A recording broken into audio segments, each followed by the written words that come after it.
আসছে আমাদের কাছে হেয়ার কালার করবে, কিন্তু ওনার হেয়ারে কিন্তু কালার আছে, আপনারা কিন্তু দেখতে পাচ্ছেন। আমি বলছি আপনি কি হেয়ার কালার এটা রিমুভ করে তারপরে কালার করবেন? না, উনি এই কালারের উপরেই একটু কালার করবে, হাইলাইট কালার, যেন কালারটার সাথে ম্যাচিং হয়। এখন তো আমি চিন্তায় পড়ে গেছি আসলে কি কালারটা আসবে কিনা। তারপরে ট্রাই করতে গিয়ে দেখি না, কালার চলে আসতেছে ওনার পছন্দের মতন। আমি সব সময়ের জন্য বরাবর কাস্টমার যেমন চায় তেমনটাই করতে চেষ্টা করি, কারণ সে খুশি থাকলে আমি নিজেও খুশি। আপনারা কিন্তু দেখতে পাচ্ছেন আমি হেয়ার কালারে প্রত্যেকটা জায়গায় হেয়ার কালার নিয়ে নিচ্ছি, কারণ উনি হলো স্টিক কালারটা করবে। তাই আসলে সবটা তো ভিডিওতে সম্ভব না, তাহলে অনেক লং হয়ে যায়। তাই কিছু কিছু ক্লিপ নিয়েছি আপনাদের দেখানোর জন্য, শেয়ার করার জন্য। আপনারা কিন্তু দেখতে পাচ্ছেন ফাইনাল লুক দেখতে গেলে তো পুরো ভিডিওটা দেখতে হবে যে আসলে ফাইনাল লুকটা কেমন আসছে। আপনারা কিন্তু ফলো রাখতে হবে যে আসলে আমি কিভাবে লাগাচ্ছি, কিভাবে কি করতেছি, এটা দেখে আমি আপনাদের সাথে শেয়ার করতেছি এই কারণে যে এই দেখেন হেয়ার কালারটা কেমন, তারপরে লাস্টে একদম হেয়ার কালারটা কেমন আসে সেটাই কিন্তু দেখার বিষয়। আমি কিন্তু এই যে স্টিকটা নিচ্ছি খুব যত্ন সহকারে, কারণ হ্যাঁ উনি যদি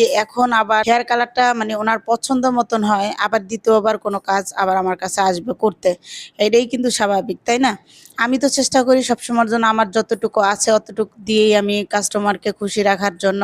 এটাই প্রত্যেকটা পার্লারে এটাই করা উচিত যে কাস্টমার খুশি থাকবে এরকম কাজ আমরা করব, তাই না? এখন আমরা যেটা করব সেটা হলো যে কালার লাগানোর পরে দেখব কখন কালারটা আসে, একদম আমাদের কাস্টমার যে কি কালারটা চাচ্ছে সেটা হলো বিষয়।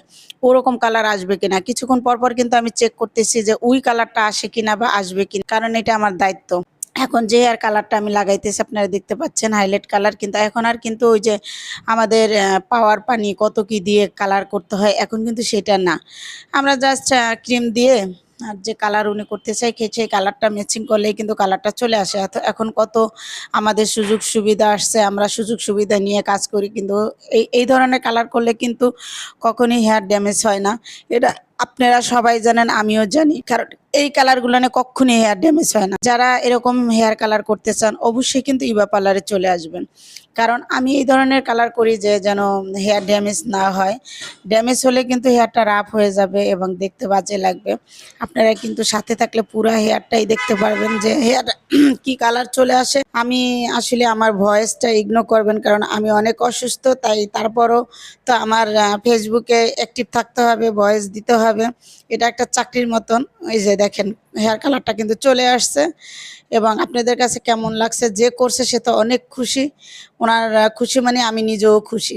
ভিডিওর কিন্তু একদম লাস্টে চলে আসলাম, এখন আপনারা ফাইনাল লুক কিন্তু দেখতে পাচ্ছেন যে কত সুন্দর হেয়ার কালারটা চলে আসছে, উনি এইটাই চাইছে, তাই আমিও খুশি। সবাই আমার ইভা পার্লারের ভিডিও যারা দেখতে পছন্দ করেন বা কাজ পছন্দ করেন, যারা এরকম সার্ভিস নিতে চান অবশ্যই ইভা পার্লারে চলে আসবেন।